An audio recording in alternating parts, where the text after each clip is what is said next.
미디어 프로젝트 11주 1차 강의를 시작하겠습니다. 챕터 8은 대기업을 위한 파괴적 혁신 전략입니다. 공룡이 되어버린 대기업들은 이미 정보화 사회라는 소행성의 공격을 받았고 멸종 위기는 더욱 커졌습니다. 업종을 불문하고 인력에 크게 의존하거나 자산을 기반으로 하는 기업들은 모두 파괴적 혁신이라는 극단적 위협에 직면해 있습니다. 그러나 빠르게 변신할 수 있는 회사는 많지 않습니다. 애플과 IBM은 대기업으로서 극한의 변신에 착수하여 빠르게 성공시킨 보기 드문 기업들입니다. 두 회사가 그렇게 할 수 있었던 것은 절박함 덕분이었습니다. 두 회사 모두 몇 달만 지나면 현금이 동날 형편이었고 모두 혹독한 환경을 추진력으로 바꾸어 회사를 돌려놓을 카리스마 있고 대담한 리더들이 있었습니다.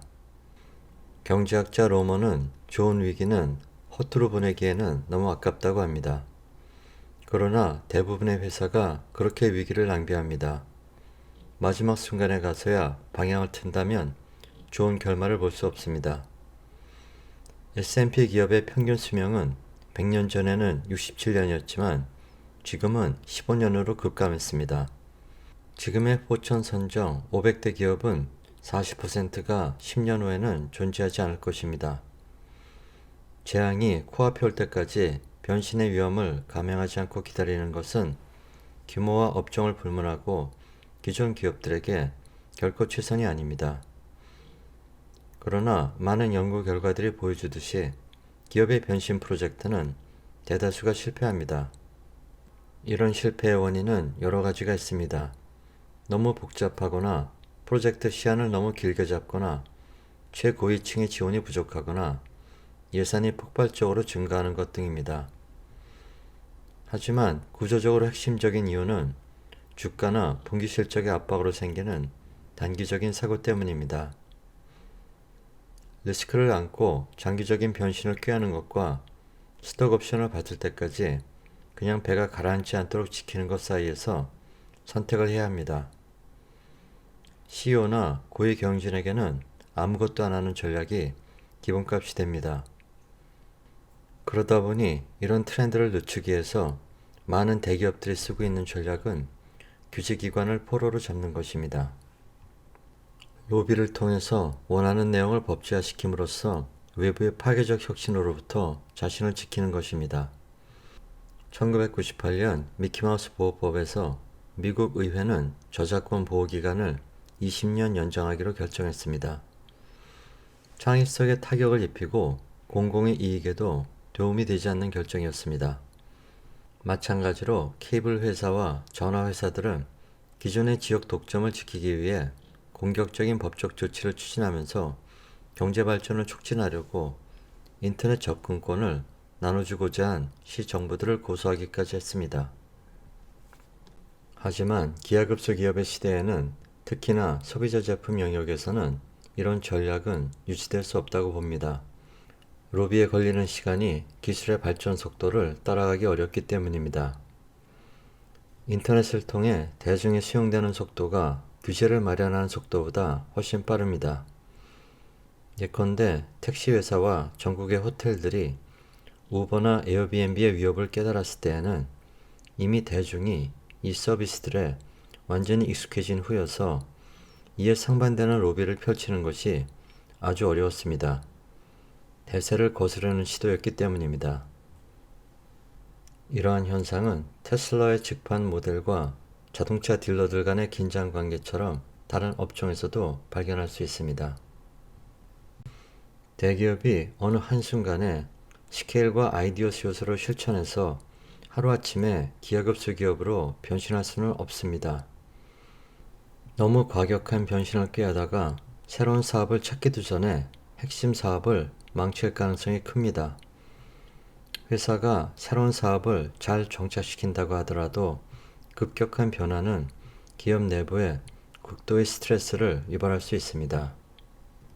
그렇지만 변신하지 않는다면 기존 업체들은 순식간에 시대에 뒤처지고 말 것입니다. 대기업 내부에서는 혁신을 배양하기가 어렵다는 사실이 이미 여러 연구를 통해 밝혀져 있습니다. 또한 좌우에서 늘 대기 중인 수많은 혁신 컨설턴트들이 때로는 상충하는 의견이나 형편없는 조언을 내놓기도 합니다. 하지만 그렇다고 대기업들이 가만히 앉아서 아무것도 하지 않을 수는 없는 노릇입니다. 이렇게 모든 것이 빠르게 돌아가는 세상에서 점점 더 급속하게 발달하는 여러 기술의 영향 아래 놓인 업종은 늘어만 가고 있습니다. 대기업들은 기하급수기업의 사고를 따라갈 수 있는 전략이 필요합니다. 대기업들의 핵심 사업은 고스란히 유지한 채 급변하는 비즈니스 세계에서 추진할 수 있는 전략에는 다음의 4가지가 있습니다. 첫 번째는 리더십을 변혁합니다. 두 번째는 기하급수기업의 파트너가 되거나 투자자 또는 인수자가 됩니다. 세 번째는 파괴적 혁신 X를 감행합니다. 네 번째는 기하급수기업의 몇 가지 특징들을 내부적으로 시험해 봅니다. 말하자면 라이트 버전의 기하급수기업 시행입니다. 각 전략을 차례로 살펴보기로 하겠습니다. 첫 번째는 리더십을 변혁하라입니다. 대기업의 리더 계층을 바꿀 수 있는 방법에는 4가지가 있는데 먼저 교육입니다. 대중화된 기하급수 기업들이 새롭게 등장한 덕분에 경제의 신진대사는 점점 더 빨라지고 있습니다. 큰 회사를 경영하는 사람들이 이 기술들이 자신의 회사에 어떤 영향을 줄지를 모른다면 그것은 직무유기입니다. 어떤 대기업이든 제2의 코다, 블랙베리, 노키아가 되고 싶지 않으면 고위계층 리더들이 그 간극을 메워야 합니다. 이사의 관리도 중요합니다. 교육의 필요성은 고위 경영진뿐 아니라 이사의 구성원들에게 더 많이 해당되는 이야기입니다. 이사의 구성원들은 최신 기술에 관해 시대에 뒤처져 있을 가능성이 더욱 큽니다. 회사가 직면할 수 있는 파괴적 변화에 관해 이사회가 알지 못하면 CEO에게 가이드를 줄 수 없습니다. OKR을 이용해서 기하급수 기업의 직원과 고위 경영진의 실적을 평가하고 추적한다면 회사에 가장 큰 영향을 미칠 수도 있는 이사의 구성원들에게도 이런 평가와 추적을 실시해야 할 것입니다. 다양성은 변신의 3단계로 고위 경영진의 실질적 구성에 관한 것입니다. 성별, 경험, 나이가 다양한 사람들이 모였을 때 더 나은 결과가 나옵니다. 그럼에도 불구하고 많은 기업들이 경영층과 이사의 구성원을 획일적으로 구성하는 경향이 있습니다. 한 번도 보지 못한 시장의 움직임에 대처해야 하는 새로운 기술의 세상에서는 우리가 늘 정의해온 경험이라는 것이 회사의 발목을 잡을 수도 있습니다. 구글의 자동차 개발에 참여하고 있는 유다시티의 CEO는 요즘 직원을 채용할 때 경험보다는 상상력을 훨씬 중시한다고 말합니다. 이러한 컨셉트를 잘 이해하고 있음을 보여준 사람은 스타벅스의 하워드 슐츠입니다. 그는 31살에 클라라 샤이를 이사의 구성원으로 임명했습니다. 그 이유는 젊은 관점과 소셜미디어에 대한 깊이 있는 경험을 갖고 있으며 이 2가지는 스타벅스가 고객층을 더 잘 이해하기 위해서 꼭 필요한 이상적인 자질입니다. 클라라 샤이는 역 멘토링이라는 새로운 현상의 훌륭한 예시입니다. 그녀에게는 나이가 젊다는 것이 큰 강점입니다. 그녀가 파운딩한 소셜미디어 컴퍼니의 동영상을 보도록 하겠습니다. So this whole social media thing is a ginormous opportunity for your organization, right? You've got customers following and liking your company, or liking your local reps, agents, or franchisees, and then telling their friends. And all this at a ridiculously low cost compared to traditional advertising. Except it's not that simple. See, the downside is that one non-compliant post or unarchived message from just one of your people can result in a $70 bazillion lawsuit, or a flock of super angry customers who used to be your friends. Even more, all this non-compliant, unaddressed stuff makes you look bad and erodes your company's brand. But how can you keep track of all these profiles and posts, especially with new ones popping up every day?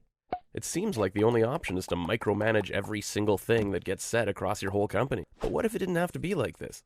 What if you could free your people to post like crazy while still protecting your brand and staying compliant? Well, with Hearsay Social, you can. Hearsay Social gives you total visibility and makes it easy for you to provide guidance to and align your brand across all your representatives. Here's how it works. Hearsay Social gives you a central dashboard to monitor and archive messages, distribute marketing campaigns, and measure the results. It also allows your local reps, agents, and franchisees to localize and easily post on their local social media pages. But it doesn't stop there. See, Hearsay Social also lets you see metrics across every region of your entire organization, how the compliance issues are solved, and how your brand is being represented at both corporate and local levels. 다음 단계로 중요한 것은 리더십을 이해하고 역량을 발휘하는 것입니다.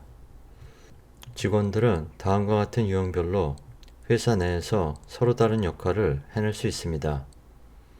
최적화형은 대규모 사업을 운영하면서 효율을 높이도록 압박하여 이익을 극대화합니다. 확장형은 입증된 비즈니스 모델을 더 크게 키웁니다. 전도자형은 새로운 아이디어를 전파하고 아이디어 단계에 있는 프로젝트를 상업화 첫 단계까지 추진합니다. 기업들은 흔히 한 분야에서 최고의 성과를 내는 직원을 뽑아다가 다른 곳으로 보내놓고 똑같이 잘하기를 기대하는 실수를 저지릅니다. 예컨대 최적화형 직원에게 기질적으로나 역량적으로 전혀 맞지 않을 수도 있는 전도자가 되라고 하는 식입니다. 그러고는 왜 최고의 직원이 그렇게 실패했는지에 대해서 의문을 가집니다. 정말로 필요한 것은 기업 내부에서, 즉 기업의 독특한 자산과 능력을 잘 알면서 우상 파괴자를 자처하는 전도자를 찾아내서 최전선의 새로운 기하급수 기업을 만들도록 하는 것입니다. 싱귤래리티 대학의 CEO인 롭 네일은 리더십의 자질을 검토해서 기하급수 기업 리더의 특징 6가지를 찾아냈습니다. 첫 번째는 성견지명을 가진 고객의 대변자입니다. 처음에는 고객과 잘 이어져 있던 기업이나 제품도 급격한 이행기에는 고객과 멀어질 수 있습니다. 이런 점을 매우 잘 이해하고 우선순위를 아는 리더가 있다면 그 부분을 놓치지 않을 것입니다. 스티브 잡스는 성견지명을 가진 고객의 대변자 유형의 대표적 경우입니다. 그는 우수한 인력과 새로운 기술을 잘 알고 있었고 고객 경험의 모든 측면에서 의사결정에 직접 참여했습니다. 최고의 경영진이 자신들의 필요나 욕구를 항상 챙기는 모습을 지켜본 고객들은 기하급수적 성장에 자주 동반되는 혼란이나 실험까지도 기꺼이 수긍하려고 합니다. 여기서 스티브 잡스의 리더십을 분석한 동영상을 보도록 하겠습니다. Today, I'm going to be doing a leadership breakdown of Steve Jobs. And I say leadership very specifically because unlike a lot of the people you might have seen me do on this channel before, Steve Jobs was not the world's most likable guy. In fact, a lot of the people that worked most closely with him would describe him as very abrasive. But what he was undeniably a master at was inspiring and leading people. When he came back to Apple to turn that company around, he had employees, customers, investors, all who were doubting what Apple was capable of. Yet he led them to be literally the most profitable company in the world at one point in time. So what I want to do is talk about how he was able to do that, and it starts with a vision. There needs to be someone who is sort of the keeper and reiterator of the vision. Because there's just a ton of work to do. And a lot of times, you know, when you have to walk 1,000 miles and you take the first step, it looks like a long ways. And it really helps if there's someone there saying, well, we're one step closer. You know, the goal definitely exists. It's not just a mirage out there.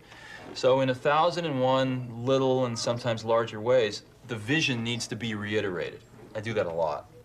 So this is perhaps the most important role of a leader, is to set a clear, achievable, and persuasive vision. Because whether you're managing a group of small people or an entire company, that group will tear itself apart as it runs in the direction of individuals. What it needs is a uniting purpose, a uniting vision that is constantly in everybody's minds so that they are all moving in the same direction to move that company or that group forward. So I want to talk about now what exactly the vision that Steve had set forward for Apple was and why it was so compelling. What we're about isn't making boxes for people to get their jobs done, although we do that well. We do that better than almost anybody in some cases. But Apple's about something more than that. Apple, at the core, its core value is that we believe that people with passion can change the world for the better. That's what we believe. Now, this is the core vision, the core value, whatever, the core passion, whatever you want to call it, that Steve Jobs had set out for his employees and for the people who bought his products. It's that people with passion can change the world. And I want to talk about why this vision, while seemingly very broad, is actually incredibly effective. One, it's very simple. Almost any of the marketing messages that you've heard from Apple or Steve Jobs boil down to just a few words, certainly one sentence. So if you think back, there was the iPod campaign that was 1,000 songs in your pocket. The first time that I saw Steve Jobs talk about what the computer was, he said it's like a bicycle for the mind. You need to keep your vision, your core set of values very, very simple, because your employees, the people beneath you, the people who are buying your products, they need to be able to communicate it succinctly to the people around them. Step two, and this is seemingly contradictory. This isn't about, we're going to be the number one computer maker in the entire world, which is what the mission is for a lot of companies. This goes beyond being number one. This goes beyond making a lot of money. This goes to a fundamental human need, which is to do something that matters, right? To have work that has a lasting impact that can change the world. If your vision isn't inspiring people on an emotional level, if you're just firing them up with the promise of higher compensation, that vision will fall flat on its head. The last thing is that Steve Jobs didn't just have this vision in his head, he was ruthless about living by it. A lot of people, when they talk about company visions or even their own personal life visions, it's a flowery set of words that they don't actually make decisions by. Steve Jobs was ruthless in cutting product lines that he didn't think were going to change the world, that he didn't think Apple could be the best at. He constantly was refocusing his people on this vision of doing something big that was going to change the world. And honestly, that was their heyday, was when they came out with the iPod and the iPad and even the iMac before that. That focus on the vision is what made it so powerful. That is what inspired the people around him. And if you look at his employees, as we'll do in just a second, they picked up the message loud and clear. I have to say, of all the people I've met, there was nobody, clearly nobody like Steve. When you were next to him and he was talking to you, you could feel the electricity in your body. You could feel his charisma. And it wasn't just because he was a cult leader or anything. You just actually could feel it, because I'm not necessarily a cult follower. And he made you feel, he could inspire you. He made you feel like you could do anything. And as long as you believed that, you really could do anything, as long as you're willing to sacrifice everything else.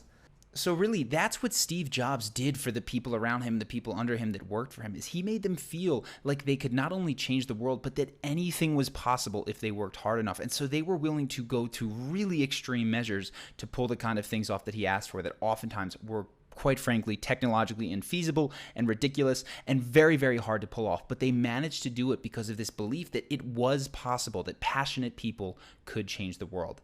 Now, this was not the only thing that Steve Jobs had going for him. In fact, there's a lot of other stuff. But the second one that I want to touch on now is what got people emotionally riled up. And it's that Steve Jobs spoke in high stakes metaphors. Let's check it out. Sun is, if you will, our friend, because they're going to spend their marketing money to convince people to move into the segment. But the minute they've made their choice to move into the segment, whether we've convinced them or Sun has convinced them, Sun and Next are mortal enemies. So there you go, mortal enemies. Not something you'd expect someone who talks about computers, microprocessors, and workstations to describe a business battle as, but that gets people fired up. In other words, if we zoom out at the big picture, it would be a shame to have lost the war because we won a few battles.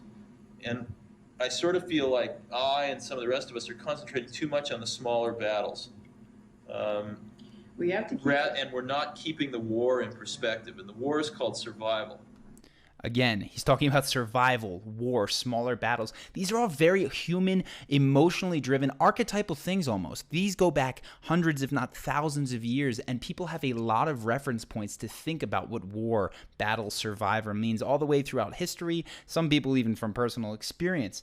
So when you talk in these sort of terms and these sort of metaphors, and not just in, okay, we've got to win or else we might lose our jobs, this gets people emotionally engaged. And that was something that Steve Jobs was able able to do to an incredible level with his own employees. Will Big Blue dominate the entire computer industry?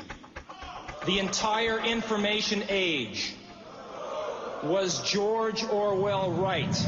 So that's Steve Jobs talking about IBM, Big Blue, and how they have the majority of market share in the 1980s. And again, this is not one that I love, but it is incredibly effective. Creating an enemy. Throughout Apple's history, Steve Jobs always had an enemy in mind. At some point, it was Microsoft, it was Big Blue there. Other times, it was just conformity in general. There's the PC guy versus Mac guy. There's always an antithesis in the way that he speaks. And having that enemy, again, gets people incredibly fired up. They feel like their survival is on the line. They feel like they need to win a battle, and they work that much harder. Not a tactic that I'm a huge fan of, because I don't think that the world needs to be perceived in terms of us versus them all the time. But from Steve Jobs' perspective, this worked. This absolutely got people working harder for him. So you start with this very clear, very simple vision that gets people moving in the same direction, something that they're excited about.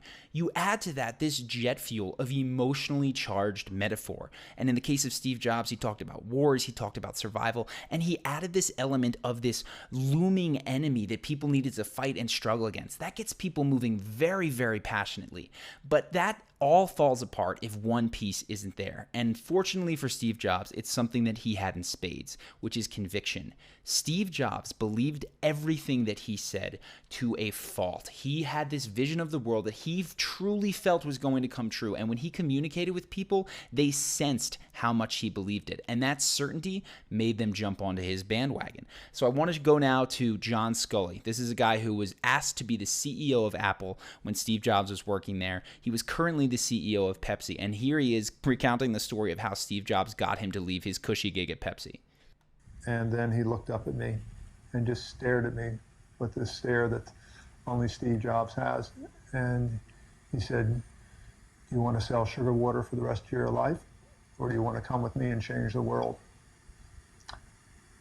And I just gulped, because I knew I would wonder for the rest of my life, what I would have missed. And there you have it. That is what fires people up. Now, I don't have a ton of time to talk about how to develop conviction. Maybe that's for a topic for another video. If you're interested in that, go ahead and let me know in the comments. But there's one way the conviction comes through very, very clearly, and it's in the choice of words that we use. Our words betray the way that we feel all the time. And if you look at Steve Jobs, he oftentimes didn't talk in terms of possibilities. He talked in certainties. He would say, "We are this. We will release this computer by this date." He talked as if things had already happened, which is actually a very similar thing to Conor McGregor, if you've seen that breakdown. So I just want to show one example when he'd come back to Apple, how he talked about the company bouncing back. And it wasn't, "We will likely do this, we can do this." It is, "We will do this." I really deeply appreciate all of the commitment that's in this room and with the people not in this room to turning this company around. This company's absolutely going to turn around. As a matter of fact, I think the question now is not, can we turn around Apple? I think that's the booby prize. I think it's, can we make Apple really great again? So there you go. This company is absolutely going to turn around. What I recommend that you do is you pay particular attention to the words that you find yourself using when you're speaking to people trying to persuade them.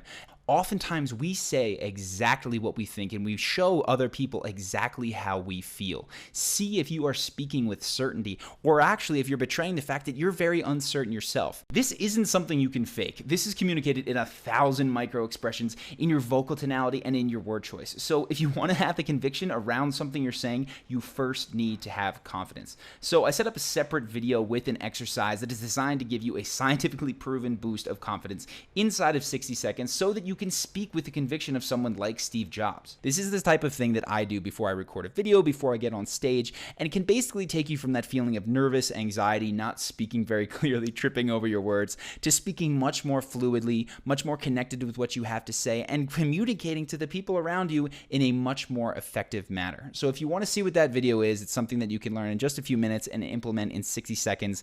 Go ahead, click the link now. It'll take you to another page where you go, drop your email, and you can watch that video.